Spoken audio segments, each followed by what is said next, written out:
लक्ष्मी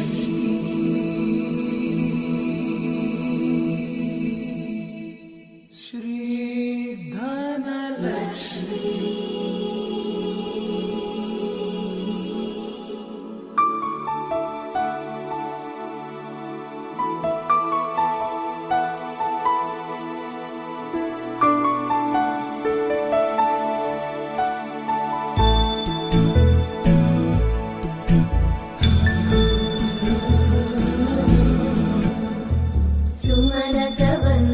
सुन्दरि माधवी चन्द्र सहोदरि हेममयी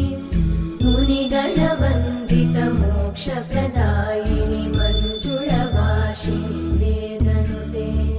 पङ्कजवासिनि देवसुपूजित सद्गुणवर्षिणि शान्तियुते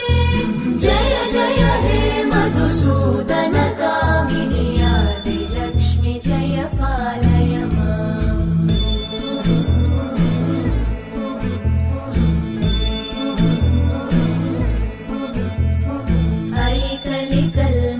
नाशिनि कामिनि वैदिकरूपिणि वेदमये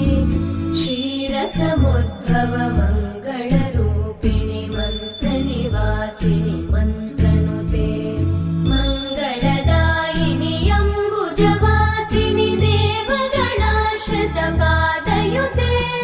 जय जय हे मधुसूदन कामिनि धान्यलक्ष्मि जय पालय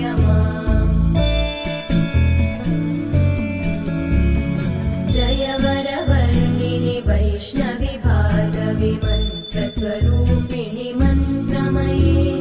सुरगणपूजित शीघ्रफलप्रद ज्ञानविकासिनि शास्त्रनुते भवभयहारिणि पापविमोचनि साधुजनाश्रितपादयुते जय जय हे मधुसूदन कामिनि धैर्यलक्ष्मि जय पालय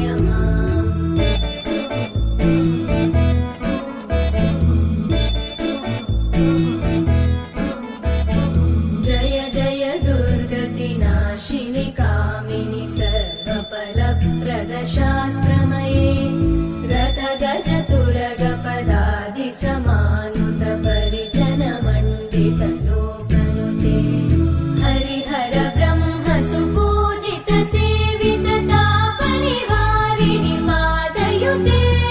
जय जय हे मधुसूदन कामिनि श्रीगजलक्ष्मी पालय फलप्रदशास्त्रमये रथगजतुरगपदादि समानुत परिजनमण्डित लोकनुते हरिहर ब्रह्म सुपूजित सेवित तापनिवारिणि पादयुते जय जय हे मधुसूदन कामिनि श्रीगजलक्ष्मी पालय ऐकगवाहिनि मोहिनि चक्रिणि रागविवर्धिनि ज्ञानमये गुणगणवारिधि लोकहितैषिणि सप्तस्वरवरगाननुते सकलसुरासुरदेव मुनीश्वर मानववन्दित पादयुते जय जय हे मधुसूदन कामिनि सन्तानलक्ष्मि पालय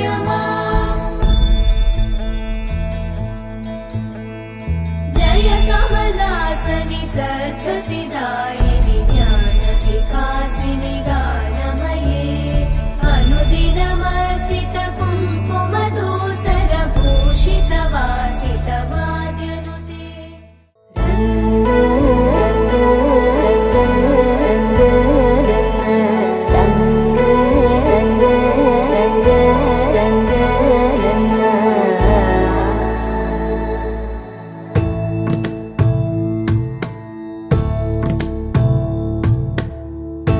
सदा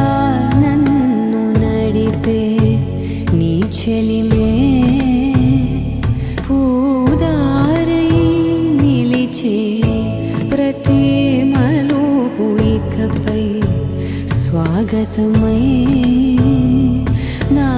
పేరే పిలిచే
शरण